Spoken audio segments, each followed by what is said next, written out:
The following is rated not safe for work. It contains strong language, adult situations, and lots of spoilers. Discretion is advised. In the criminal justice system, cinematic-based offenses are considered especially heinous. The dedicated attorneys who investigate these villainous films are members of an elite squad known as the Reels of Justice. These are their stories.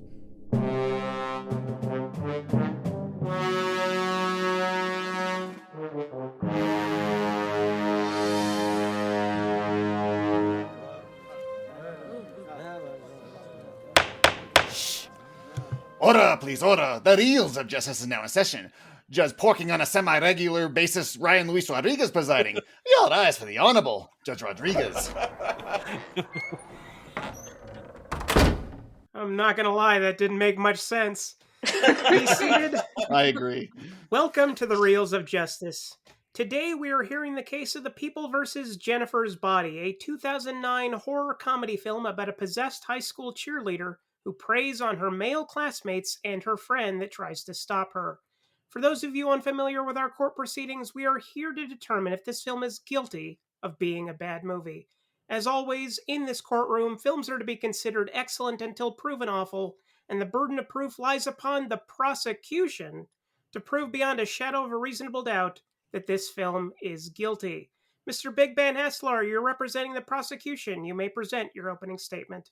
Thank you, Your Honor, and members of the court. Jennifer's Body is a horror comedy that tries to be clever and subversive, but ultimately fails to deliver on its promising premise. The film's attempts at humor are often cringeworthy and fall flat, with jokes feeling forced and juvenile. The dialogue is overly stylized, with characters speaking in a way that does not feel natural. The performances are also lackluster. Megan Fox, in particular, fails to bring any depth or nuance to her role as Jennifer. She's meant to be seductive and dangerous, but she comes across as flat and very unconvincing.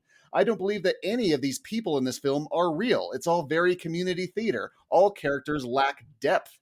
It purports to be a feminist horror movie, but I'm not sure its commentary ever really says anything. Are over-sexualized women who fight back good or bad? Because Jennifer murders people, and murder is definitely wrong, okay? So this all feels rather shallow. And so, members of the jury, I have crafted an argument directed towards each of you to render a guilty verdict. Thank you. Ooh, I object. Is murder bad? Yes. Oh, Yes, it is. okay. Unless it's Hitler. Hasn't been proven in this court. It's not. We have not tried Alfred Hitchcock's murder yet. Good. Just wanted to know where we stood here. Thank you, All Mr. Haslar. Appearing on the behalf of the defense is Ms. Maisie Culver. Please present your opening statement. When Jennifer's Body was released in the fall of 2009, it was considered a commercial and critical disappointment. The film only pulled in double its budget, and it failed to capture the massive audience predicted by the studio. As for the critics, the AP called it only sporadically amusing. USA Today said it feels forced and misses. I'm going to have to borrow that. And as the Chicago Tribune brutally put it, the tone wavers, the direction slackly indecisive and visually drab, and in the middle of it is a thinly conceived antagonist played by Megan Fox. Yeesh, okay? But currently on Rotten Tomatoes, it only holds a 35% audience approval rating, which actually is up 1% from 2018. All right. On the come up. On the come up. Cult classic. Recently, there's been a shift in the conversation around Jennifer's Body. Since the Me Too movement, critics and audiences alike have begun to wonder if they were perhaps a bit too harsh on the film. If, like many a horror movie that came before it, Jennifer's Body was so ahead of its time that nobody knew quite what to do with it. Which is why we, the defense, are here today to officially ratify Jennifer's Body as not only not bad, but a cult classic. And we will achieve, and we will achieve this by showing how the film's marketing let it down, how the cultural context of 2009 was primed to make people hate it, and how if you watch it today, you will see a fun, stylish, unique story about female rage that is also just a delightful 2000s period piece. Thank you, Ms. Culver. Big Ben Haslar, you may proceed with your first exhibit. Thank you. My first exhibit is directed towards Mr. Bangs, who pictured a very different film from the one with the name Jennifer's Body starring Megan Fox than was actually presented. And while the film I think Mr. Bangs pictured would also be guilty, I'm pretty sure this will allow my point as to how the studio orchestrated a bait and switch on the viewers. The trailers didn't show any of the scenes that could be construed as feminist at all. Instead, it was a sizzle reel of all the scenes where Megan Fox dresses and looks hot, along with glimpses of her turning into a monster. Oh, of course, the hints of lesbianism, too. Of course, we want to appeal to the male audience for that one. And the posters all match that tone, all featuring glamour shots of Fox looking stunning. Take this in. A viewer would naturally assume that the movie would be more of a conventional horror film focused on Fox's seduction of male characters and probably some gratuitous sexual content. Essentially, it was marketed to be primarily for teenage boys. The film, to its credit, tries to be more subversive than that. It attempts to have a feminist themes while also being a satire on high school dating. But Mr. Bangs, you have been duped, my friend, and I am counting on your guilty verdict, if for no other reason than holding studio advertising campaigns accountable, sir. Damn them. Now, see, I agree with you, and that's part of the reason why I want to defend this movie, because I think the studio set Jennifer's Body up to fail, and Karen Kusama, the director, and Diablo Cody have said similar things. And according to the article, How Jennifer's Body Went from Flop in 2009 to a Feminist Cult Classic by Constance Grady for Vox, she agrees that the movie was marketed as a sex romp for straight teen boys, and as such, it was a failure. People expected to see a sexy Megan Fox movie for boys, and it was a movie about a sexy Megan Fox killing and eating boys, which is not quite the same fantasy. Wow. Yeah, right? For yourself. Yeah. Sweat. But there was a serious over-reliance on marketing, the kiss between Amanda Seyfried and Megan Fox's character, which when you're in the movie is this very complicated, toxic female friendship. And you're like, I don't know if I'm feeling that great about this kiss as I am worried about these two friends. But I think this movie was set up to not find its true audience, which I would say it belongs in a similar canon as something like Heathers, where it's this weird, dark comedy that should be unsettling and strange and is very much about the awkwardness of female teen adolescence. Mr. Haslar, any rebuttals, or would you care to focus on your next exhibit? No, my next exhibit is directed towards Mr. Ryan Luis Rodriguez, your alter ego of the same name, who's sitting right there to your right. He said he would rather have fingernails ripped from his hand than to listen to the dialogue that Cody writes, and I have to say I agree. You can try and drown out the sounds with urgent as much as you like, but there's still something amiss here. Like, I'm a hard-ass four-tub mama bear. I'll cut off your nutsack and nail it to my door like one of those lion door knockers rich people got. Or, knock it off, Chip, you're a penis cheese. This is stuff nobody says, okay? And granted, this could sound natural under the mouths of more talented actors, but this cast can't pull it off, especially not the goth kids at that funeral. It plays like Idiocracy, but it isn't nearly as clever. The dialogue almost reminds me of George Lucas's prequel dialogue, where some of the more seasoned actors like Ewan McGregor or Christopher Lee can pull off the B-movie lines off with a bit more experience, but people like Hayden Christensen could not. I mean, why is the character named Needy? Could they not think of a more normal name that would go with codependent? How on the nose can you get? Mr. Rodriguez, if you meant what you said about the dialogue, then you must vote guilty. Well, I don't know who this Rodriguez guy is, but clearly he was talking about the film Juno and not the film Jennifer's Body. Ms. Culver, any rebuttals? He sounds handsome, though. Yes, I do have some rebuttals. I think the heightened stylistic dialogue actually helps some of the darker parts of this movie, feel more comfortable to watch. If I had to parallel this movie to anything, it feels a lot like a 1970s rape revenge horror movie, but without the rape. So it's a lot more comfortable to watch, and you still get the catharsis of that revenge. And I think the heightened dialogue helps you step away from the darker aspects of the movie and still enjoy it. On top of that, all of the dialogue that you mentioned is actually from the director's cut and not from the studio cut that was widely released. So like that line from I forget his name, but it's the actor who voices Patrick on SpongeBob. Is it? I didn't know that. Yeah, who screams the line about nailing nuts to a door, which is hilarious. But the more like cartoonish stuff, they did actually cut out of what was shown in theatrical audiences. Mr. I would still say the dialogue across the board doesn't feel natural to me. I mean, I guess I did see the director's cut. I didn't know which one, but it is nothing that these people say feel natural to me. But if the jury disagrees, so be it. Yes, I mean, that's the point of the show. My last exhibit is directed towards Mr. Schlender, who knows a hacker when he sees one, and Jennifer's Body certainly fits the bill with its open-ended plot holes. How could this band think Megan Fox is the potential virgin of the crowd? I mean, if you're going as far as murder, why not go with infanticide or something like that to like make sure you hit the bill right? Ow. You know, like there's easier ways to go about it than what they did.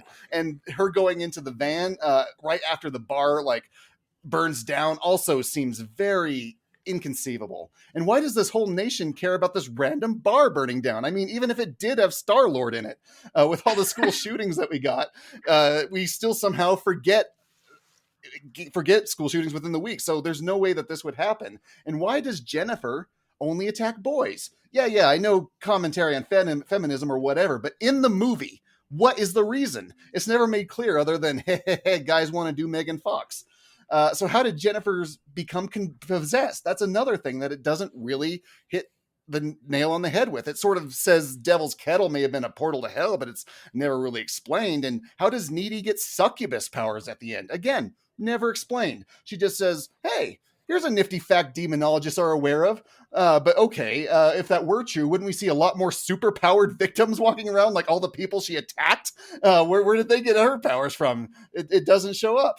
So, Mr. Schlender, you know hackers, as is your family, coined the phrase, copyright Reels of Justice now. I implore you to put this film in its proper place. I rest my case. Well, school shootings and infanticide. This is our most popular episode ever. Ms. Culver, any rebuttals to what Mr. Haslar has alleged? Yes. Okay, I actually have a 3-part rebuttal. Oh, please do. Okay, so my first thing that I'd like to contradict is the idea of we didn't know sort of the rules of the horror and why she became a demon and why Needy got her powers. I think horror is always better when it is not over-explained. I think the more you know, the less believable it is. I like a little bit of vagary, so that way it actually feels a little true. As for the tragedy element and why did people care so much about this, I loved that piece of the movie. That was probably one of my favorite themes running through it, is how people appropriate other towns' tragedies as their own. Like, people want to be close to calamity without experiencing it themselves.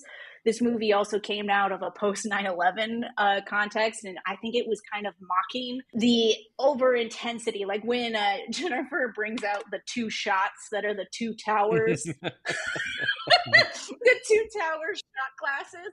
It reminded me so much of when people were like, you know what, we can't call them French fries anymore. They got to be freedom fries. And the kind of... Oh, God, it was that time, wasn't it? Yes.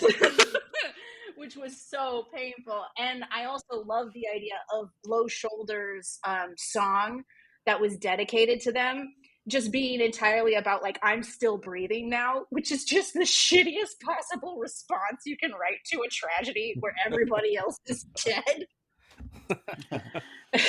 I would like to rebut a bit on the symbolism piece, because I do think that, yes, films do benefit from having some level of symbolism attached to it and making that vague. But it can't function on its own. The symbolism can't be the reason why something happens. There also has to be a real world reason why this happens. So when you combine the two, that's when you get your peanut butter and chocolate together and you have your Reese's peanut butter cup. And on their own, well, I guess peanut butter's great and chocolate's great, so maybe this isn't the best. No, bad analogy. Mint jelly. Mint jelly is the symbolism. No one wants mint jelly on its own, but people love a lamb chop on its own. But when you get the symbolism on the lamb chop, then you have a meal.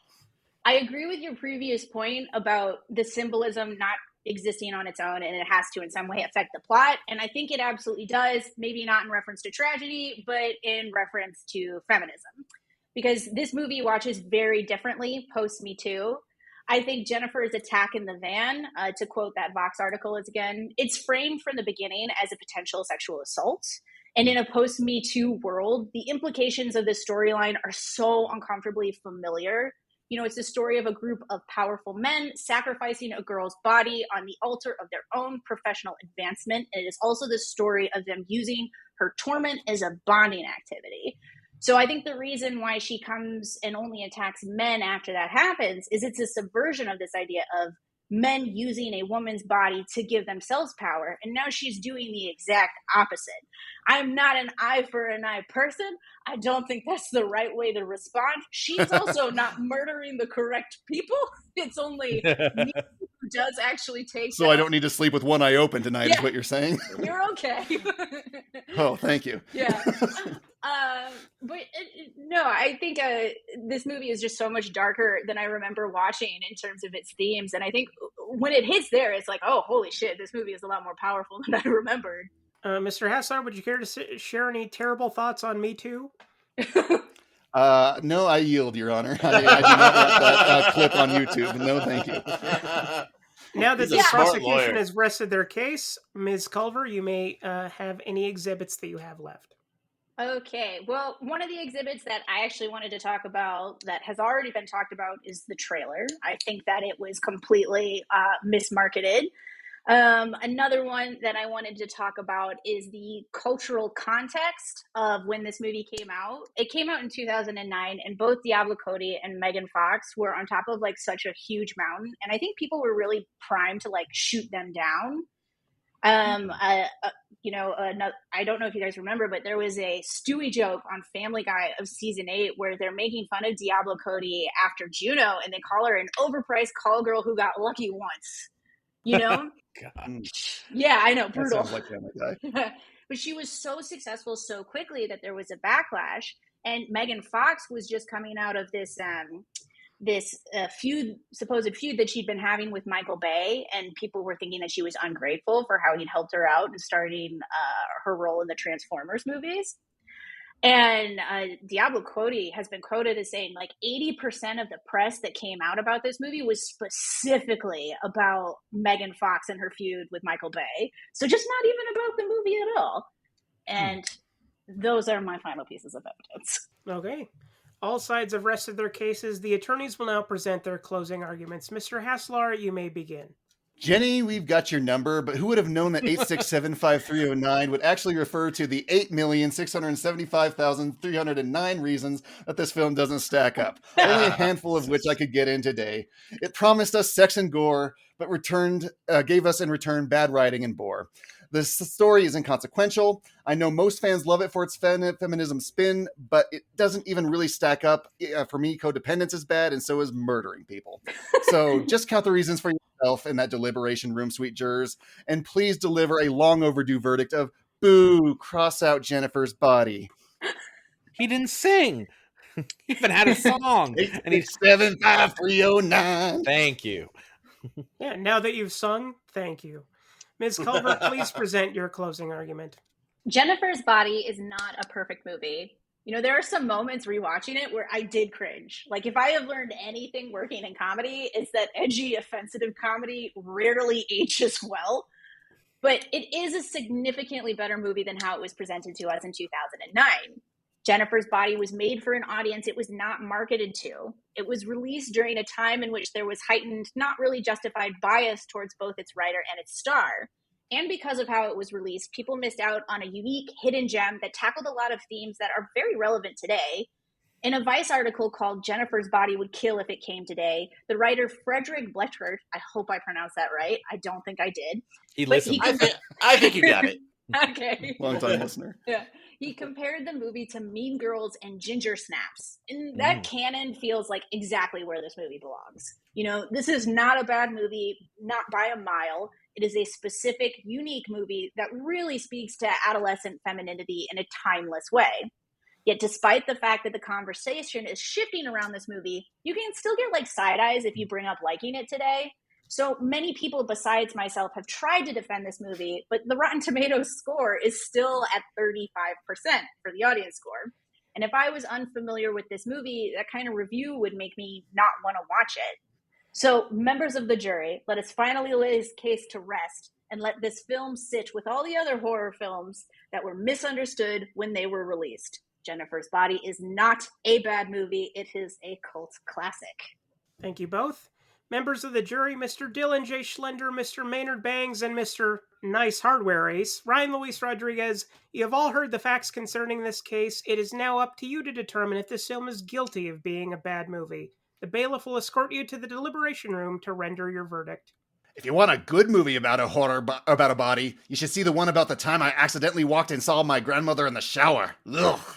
I've seen The Shining.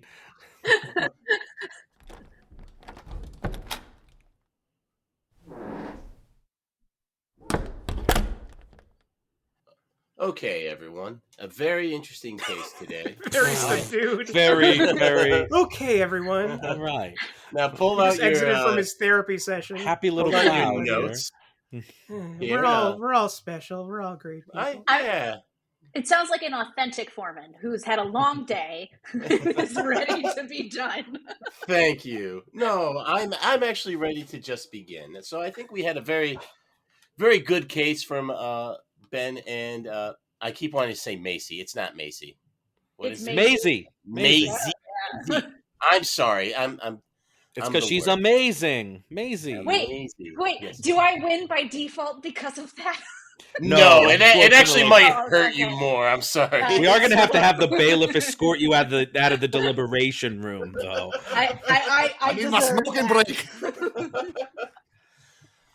So I thought I liked that Ben had a targeted argument towards all of us because I thought all three arguments were very relevant, though Maisie did have some good rebuttals. Maynard, I would like to hear what you have to say. Well, speaking to the targeted thing for me, and it was kind of how this film was marketed off. While it's not like the sexploitation film that I think the trailer wants you to think it is. You do get a lot of hot Megan Fox, so I do think teenage boys would not mind watching this movie. It doesn't go all the way to like a softcore porn, but like you get a lot of flesh in it. So I don't think it's a complete bait and switch, as the prosecution would have us believe. I thought some of the points that he brought up for plot that he aimed at you, Schlenzo, I agreed with Maisie much more on. Like, I don't want to know step by step how demonic transference works. She looks it up and she finds out it's demonic transference, and we just go along with it. Demons are magic and they do magic things. You sacrifice a virgin who's not really a virgin, she gets possessed. I mean, that's the rules. They actually did explain it. We just didn't watch it unfold in a scene. And also, as far as the bar burning, I do think it would make national news, probably for a few days, but it would remain huge news within the town for months, almost certainly. Well, you know what that reminded me of? Do you remember in 2003 the Station nightclub fire in Rhode Island right next to us? Like that was talked about for a long time after that. So I do agree with that point. Yeah. And then as far as Megan Fox targeting boys, my initial reason for that was, well, they're the easy targets. If Megan Fox needs to get someone alone, who do you think she's going to get to be able to follow her into a darkened room any time of goddamn day? In fact, I think she had to work too hard to get men alone with her. They were grieving. Yeah, right, exactly. It was like, how am I going to trick this big guy into the woods alone with me? Oh yeah, I'm Megan Fox. She even got the exchange student in the woods in like a minute. But Maisie brought up the great point that it was actually supposed to be the reverse predatory angle upon men, and I thought then that was very clever. But what I did agree with Ben on was the points aimed at Ryan. The dialogue a lot of the times is really cringy. Like the tampon joke is really cringy, and maybe that works better to women than it does to a guy, but what it did was undermine the dark moment. Macy said that she thought that was intentional, but I think this film should have just stuck with the uncomfortable, dark moments. Like, let a demon kill someone and just leave that there. Like, we don't have to make that like light or bring levity. Yeah, it doesn't always have to be a joke. And where I agree with Ben on that dialogue is, it's one thing for like dialogue to be cringy, you know, and like if it's a hacker, obviously, but to the point where it was really just pulling you out because you would just groan so loud, like, oh, come on, no one actually. Like the most awkward people in the world don't talk like this. Never mind beautiful cheerleaders. I mean, come on. Right, yeah. So, Ryan. Maybe Ryan has some thoughts on Diablo Cody's dialogue. I do, because this is one of the few good. times that her dialogue didn't annoy the piss out of me. Like, how bad are her other movies? Jesus Christ. You look at Juno, and that is a painful screenplay. That dialogue is so tin-eared. I cannot stand it. But for some reason, in this context, I think it actually works. I can't necessarily defend it because, yeah, it does take the piss out of everything. But if it's so abrasive, it's not going to be palatable. And I think you need to pull it back a bit. And there's a little bit of ironic detachment that I think suits the film. Yeah, where I thought some of the humor worked with some of the tertiary characters, like the I think he's the coach and the father of the football player with the nuts on the door. I thought that was funny. I thought that did work. It was the dad in his grief becomes overly toxic masculine because he's grieving, and he doesn't know how to express it other than like revenge and threatening. So I thought that worked fine. Even I didn't, at the end when she stabs her and gets her in the heart, when she says, "Oh, my tit," that took me out for a moment. But then they had the better kind of retort, like, no, your heart, like that kind of brought it up for me. But those were some of the more cringy moments, is some of those, especially the third act stuff where it's like, well, don't forget the now the stakes are here. 6 feet downtown. Yes, but otherwise that wasn't a bad performance. That mother wasn't too bad. Like she took it as seriously as she needed to. Just the downtown was bad writing. That was not a good piece of dialogue. So we can all agree the writing's bad. Yeah, but now as far as the lore and as far as like horror, which I come at this, I thought it was a perfectly strong horror comedy. It obviously is supposed to be a little bit lighthearted and funny because it's kind of flipping some tropes on its head. Ryan, what did you think of the horror? Well, as a horror comedy, it's funny, but it's never scary, which I don't necessarily think I don't think that's necessarily a bad thing. I think that when you're going for such a weird kind of like schizophrenic approach to tone, I don't think necessarily that you need to lean in any one direction. But I appreciated the fact that it was funny. I didn't really miss the fact that it wasn't scary. And I was like talking about, like, if you take the possession tropes, kind of like from The Exorcist, that getting possessed makes you into a horrible ghoul monster and turns you all ugly. The fact that she was super hot and like they used the projectile vomiting kind of for a humorous effect. Like it did use a lot of possession tropes. And I love that Megan Fox is actually given the chance to weaponize her own sexuality. Mm-hmm. Instead of playing what, like pre-Transformers, you could easily see how this character would be analyzed, how it would be interpreted. And there's a very easy way to make this exploitative and chintzy, really. And I think that she's one of the stronger aspects of the film, which I found actually pretty surprising, because I've never really been the biggest Megan Fox fan, but I think I might be turning a corner in that. Yeah, she I know she lost a lot of weight for the movie. Apparently she stayed out of the sun for like 4 months. That's what IMDb says. I don't know if I buy that. That's a long time to not be in the sun. Well, she tanned, I'm sure. But yeah. All right, so I think we covered a lot of stuff. I will also mention I like the soundtrack. It's a lot of like alt music. It's a very 2000s-esque like type soundtrack, but that worked for a lot of the characters we saw, because that was kind of the music that we saw. But it also had a song from The Sword, and I like any movie that puts The Sword in their soundtrack. And, that's why I said it's a good thing this movie came out in 2009. They got right under the wire for it being a 2000s movie. Okay, so let's lock it in. Maynard, I have a feeling I know where you're going. I'm thinking you're going to say guilty. Well, I've got to swerve on you, Schlenzo. What? I am going to go not guilty. A lot of the dialogue stuff made me cringe, and it would take me out of that moment, but it didn't take me all the way out of the movie. I thought all the performances, we didn't talk much about Seifert, but I thought did a very strong job. I like that she gets the revenge in the end credits too, because the whole time I'm like, when are those bastards going to get their comeuppance? And finally they get their comeuppance at the end. So I thought there was good horror lore. I did think the effects were strong when they needed to use them. I thought the performances were fine. So despite some bad dialogue choices, I think that's what brings this movie to cult classic rather than, maybe not necessarily a good movie, but cult classic. I think it's there. I think it's campy in a way. So not guilty. All right. And Ryan Luis Rodriguez. This is going to come as a shock, but I like this movie. No. This is a gentleman's, or rather, should I say, gentlewoman's 7. This movie's awesome. I really, really enjoyed it. I had actually seen it when it came out initially on DVD because I worked at Blockbuster. Please hold your applause. I know we were the greatest company that has ever existed, even better than Amazon. Even better than Kodak or Nokia? Oh, well, definitely better than Nokia. Kodak, we still had some ground to make.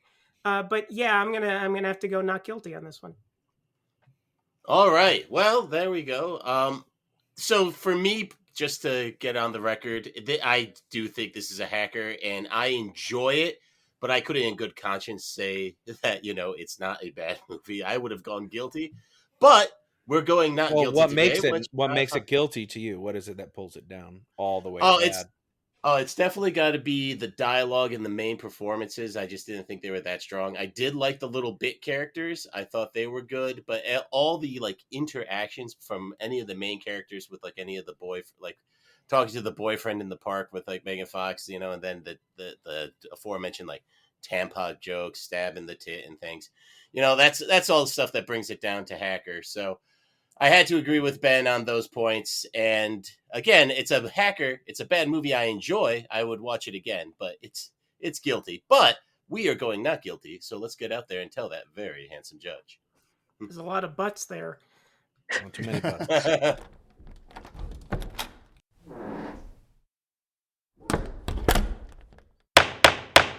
Mr. Foreman, have you reached a verdict? We have, Your Honor. In the case of The People versus Jennifer's Body, we find the defendant not guilty of being a bad movie. The verdict is so rendered. Woo! Okay. All right. Woo! The verdict is so rendered. Jennifer's Body is hereby free to go, but must release another unrated version that contains 30% more nudity, as requested by Mr. Rob Maynard. Hey, wait a minute.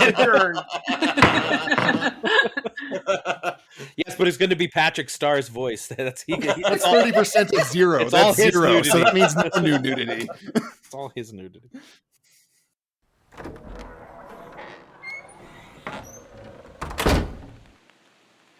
Yeehaw! This is Possessed Cowboy Rob. Stand outside the reels of justice. Now, Mr. Big Ben Haslar, would you care to share your thoughts on the jury's verdict? Yeehaw! Well, unfortunately for me, justice was served today. This is not a guilty movie, but you take the cases that you're assigned. So hopefully I'll get to, make things right for myself in my next case, which is Glass Onion against Jeremy Black. Oh, damn it. Well, good luck with that, sir. Now, you might be wondering if I'm a possessed cowboy Rob. I'm actually Rob, possessed by a cowboy. That's true. Now, Maisie Culver, can you get over here and tell us what you thought about the jury's verdict? Oh, the jury was spot on, and I look forward to marathoning Jennifer's Body and Ginger Snaps with them later today. Absolutely, we enjoy that, but we will also watch Ginger Snaps too.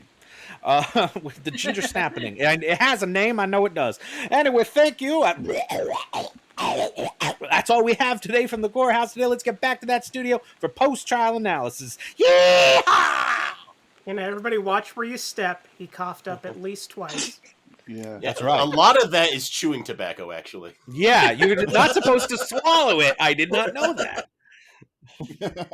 But what a fun case. I had not seen this movie prior to this, so I'm glad that Macy put it on my radar. I think I thought it was going to kind of be the sexploitation type movie that we talked about. And for some reason, that made me not interested in possessed seeing by a it. cowboy. Seems out of character, I know. But yeah, I was just... But yeah, so I never saw it before, so it was a cool one to see. So Maisie, do you hear a lot about this movie that you said that people give you the side eye? Yes, I have heard from some people when I bring it up, and they haven't had the critical reevaluation of it, and they just remember how it was marketed. And I'm like, okay, all you need to know is that it's Karen Kusama. Watch it. She's amazing.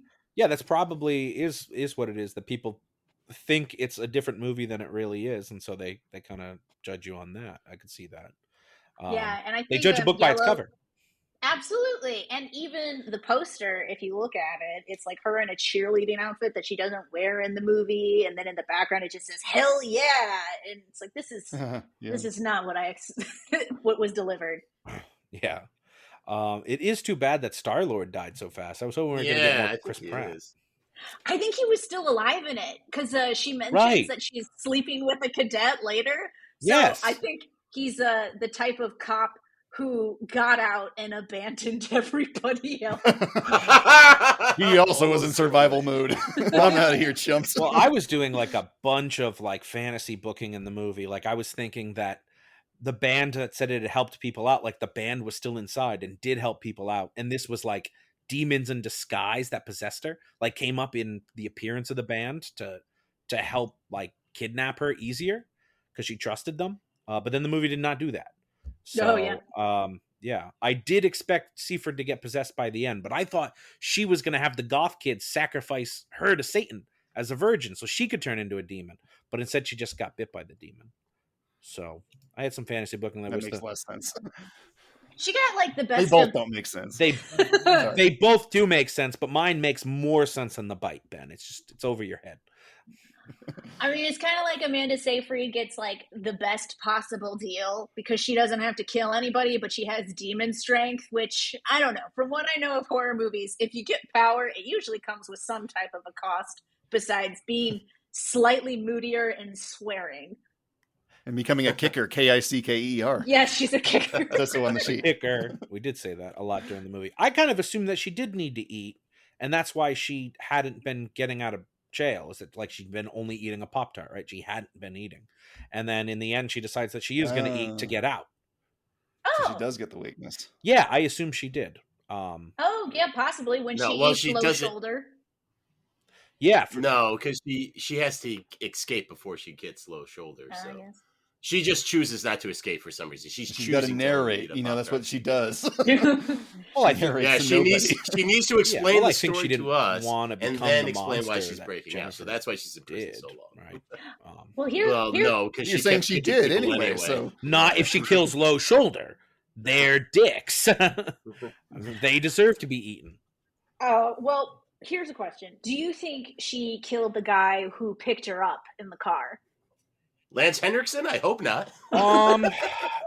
I think she does, but I think the movie gives us more than enough reason to think he deserves it too. Like he's what's that word he's always using, Schlenzo? He's lasciviously looking at her. Exactly. I am always saying you that. do, I know. And doing it. Yes, I know. But fun case. It's making me uncomfortable, Schlender. Yeah. So Maisie, what is it that keeps you busy? What have you been doing lately? I'm a writer, a screenwriter.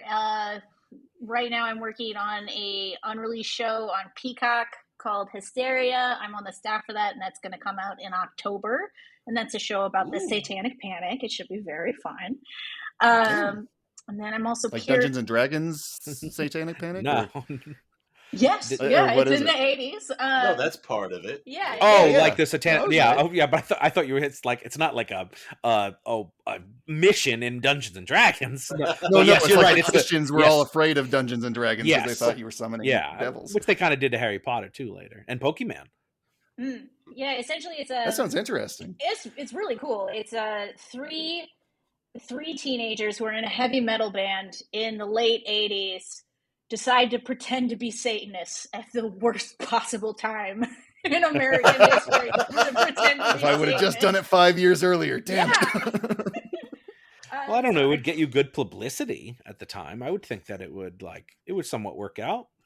Yeah, for a little bit, for sure, right? I mean, you get protested, but that's the most that the Christians were doing, right? Yeah, what was it? Silent Night, Deadly Night that they blocked the release of? Yeah. Well, yeah, but that wasn't because of the Satanism. It just wasn't a very good movie. I think that was their problem with that one. Still better than the second, though. But no, that's super cool. And it's going to be on Peacock. On Peacock, yeah. And then beyond that, you can find me on TikTok. I post periodically. I am a horror nerd and just like to... If you ever have a hyperfixation that you like to talk about and your friends are sick of hearing it, that's when I'm like, yeah, okay, I'll talk about this on TikTok. Yeah, no, we like. I don't have a TikTok. You have an Instagram or a Twitter? I do. Yeah, I'm on Instagram. All right, well, we'll find you on Instagram too, because China gets enough data about me from my Nintendo Switch, but I don't. But that spy balloon passed right over you.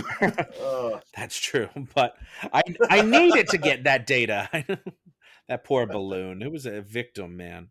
It was just trying to get to the land of the free. It was trying to emigrate and see how we treated it. The balloon was defending. Yeah, exactly.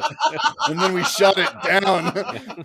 Don't you feel bad now? Really deflated its hopes. What's funny is this will be out like in a month, and those jokes will be. No one will care. Exactly. They're old now. Yeah, they are old now. It's that was actually Escape from the Goodyear facility. We all know that. This is old news of Heroes of Justice. Exactly. It's just... I can't wait for a future podcast where someone's like, if that Jennifer's Body episode of Reels of Justice came out today, it would have played much better. Yeah, I wonder if they would consider remaking Jennifer's Body through some of the newer lenses. They did. Pay attention to my recommendation when it comes up. They did? Not really, but... It's close enough. In spirit, I'm sure. Ooh, in spirit. So we'll check you out on the TikToks. I'm sure you're doing horror-themed dances sometimes, too. Always.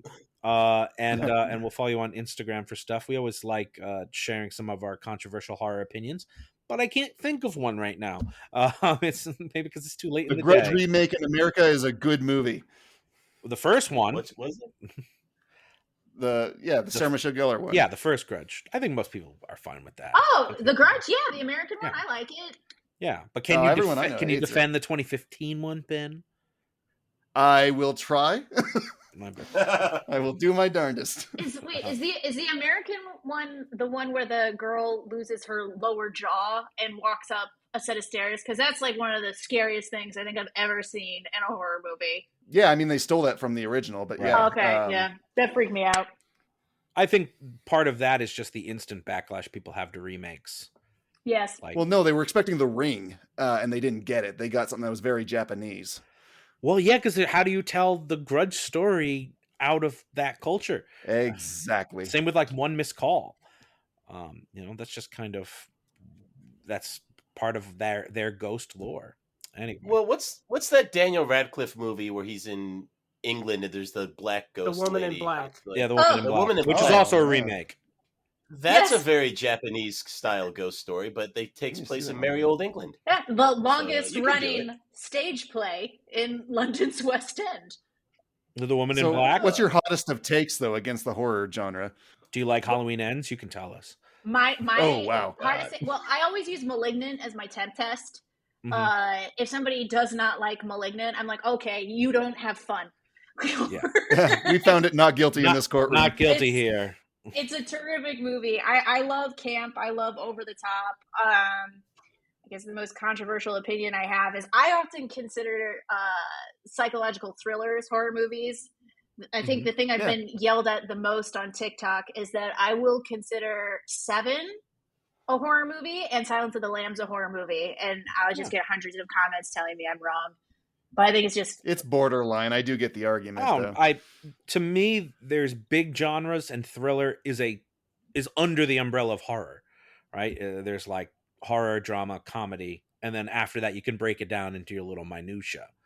Yeah, like if Saw counts, then that should, right? Sort of. Yeah, because Saw does have so much in common with Seven. Right. Yeah. Yeah, I mean, a woman's head is cut off and mailed in a box. I mean, that's horror, you know. Spoilers. He didn't say it was Brad Pitt's wife. Oh no! Oh, I'm sorry. The thing is, we've talked about Gwyneth Paltrow's decapitated and mailed head on this podcast a few times. They skip over episodes, I'm imagining, if they haven't seen the movie. If people are skipping our episodes, I want to spoil movies for them. They are missing out so much lore that we have built. Exactly. I don't know if this is Ryan, do you have a... Oh, sorry. Oh, sorry. I was just going to say, I don't know if this is a controversial opinion, but the town in Seven is basically Christopher Nolan's Gotham. I'm like, oh my gosh, you were really heavily inspired by this movie. Always dark, always raining. Yeah, absolutely. Yeah. Isn't that just Seattle? It might be. No, it's Los Angeles. It's almost explicitly Los Angeles, just based on how easy it is to get to the desert from the city. Oh, that's a very good point. That's fair. But every death in Seven is really trauma. I mean, it's about a serial killer. He's doing it in a different way. Same with Silence of the Lambs. So I think movies about serial killers are horrors. I mean, yeah, I agree. I think they fall in that. So we agree there, and we will defend you against the Twitter edgelords. Ryan, did you have a controversial take you wanted to share with us? No, you guys are clearly trying to get me to say something that I'm going to regret. So I will politely say... Oh, no, like you did with that Me Too thing? Come on, sir. Hey, that was fair. When I did rewatch this movie, I'm like, oh, this is going to be a tough movie to argue against because it is so specifically feminist. Oh, and those are places where sometimes we'll bring our friend Kaylee in to help us on topics like that. But I think on this one, I think we all saw the feminist angles in it, so it didn't go over our heads. Trying to argue around it as pat best as I ourselves could. on the back. Congratulations, gentlemen. We're woke. We get Not it. all men. Well, I don't know. A couple of the men here, maybe. But Ryan, no controversial take for you. Come on. You think the American Ring is better than the Japanese? Yeah, because I haven't seen the Japanese one, so yeah, I'll just say that. Yeah, it's better. I would actually say the American one is monster. better. I would take that stance. Both of you, unbelievable. I don't know. It might be true. We did just watch The Ring, so. But all right. Well, there's all our hot takes. They're all out. Come at us, Film Twitter. They already don't like us very much. Please don't come at us on Twitter. We agree with them Go to almost Maisie's, every week. What are you TikTok. talking about? No. So if they're Maisie, kind, come on down. we always ask for recommendations of movies that you think that our listeners should check out. So what is a movie that you think they should check out?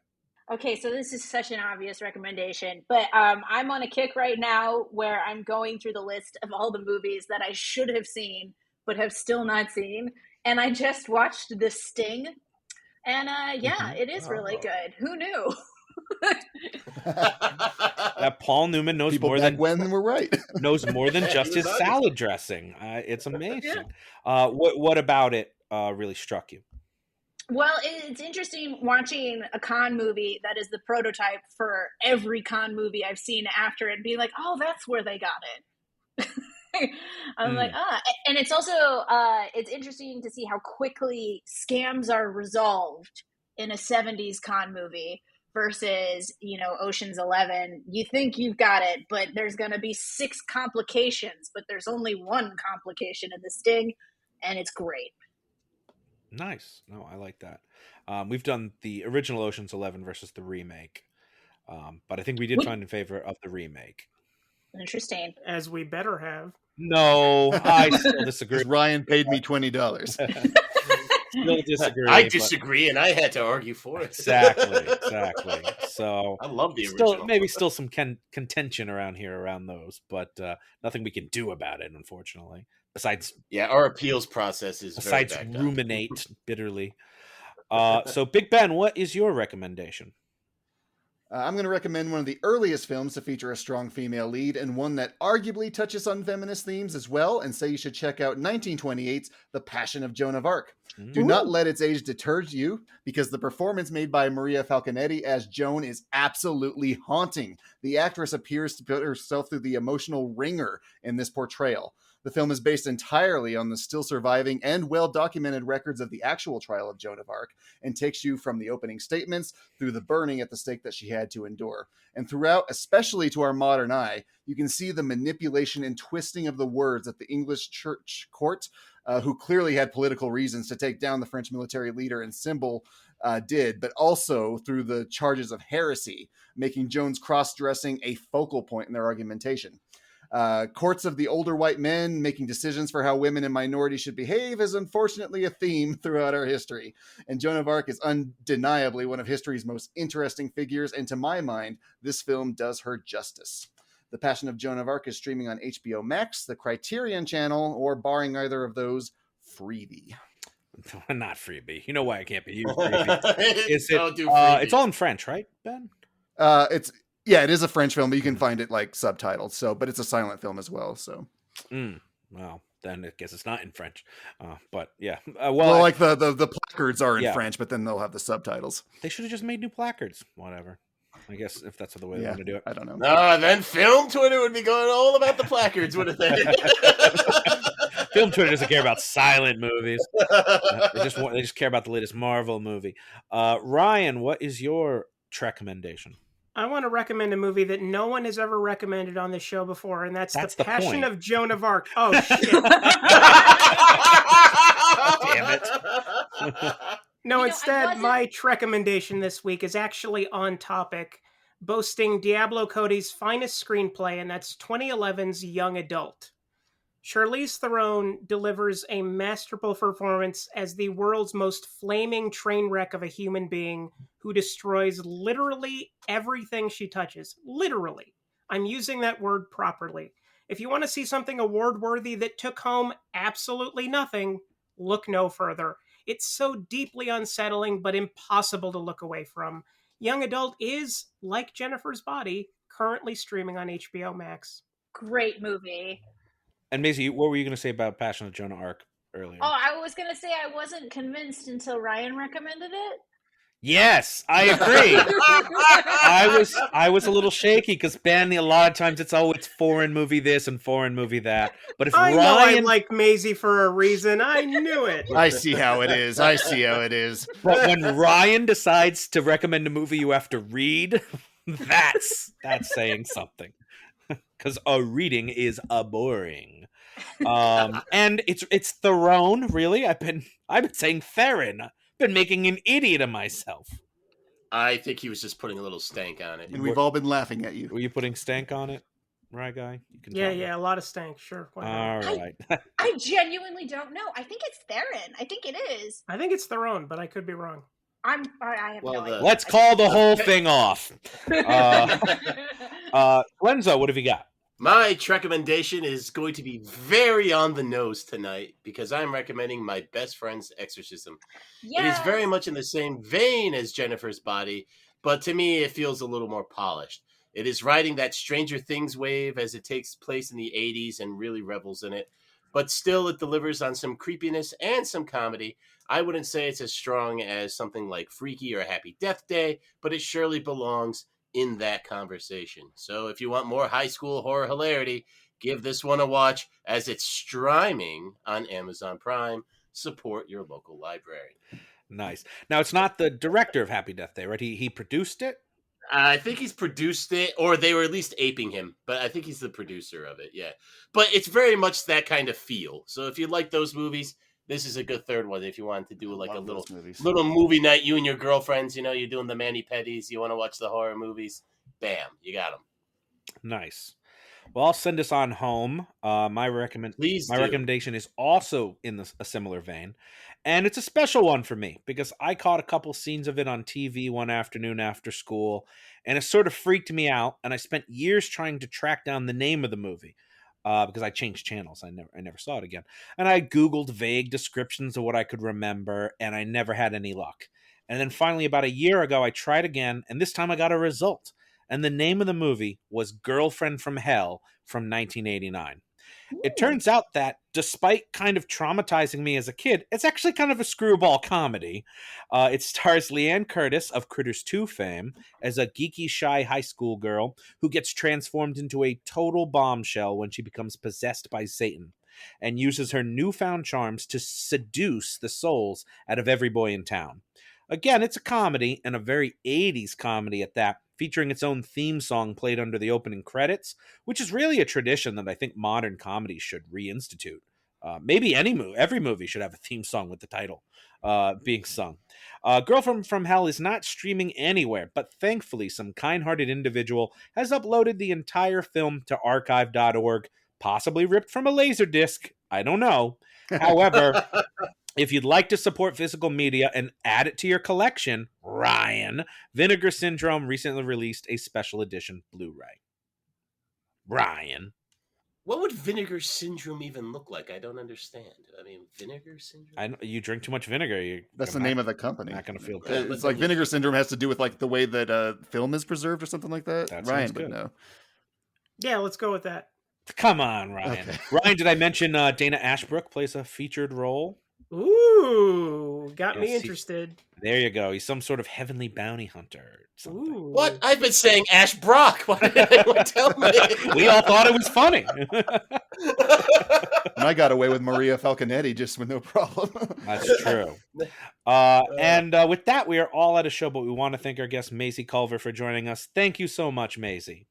Oh, thank you so much for having me. I had a great time. I'm so glad that it was found not guilty. Yes, we are too. You did an amazing job. Huh? Oh, there it is. Yeah. Maisie, I'm amazed at the way you argue all the time. Okay, all that's right, that's the all show we can do. We hope everyone will join us again as well next time as the reels of justice keep turning. Count it. Throne? Please follow us on Twitter at Reels of Justice, Instagram Reels of Justice, and Facebook.com/Reels of Justice.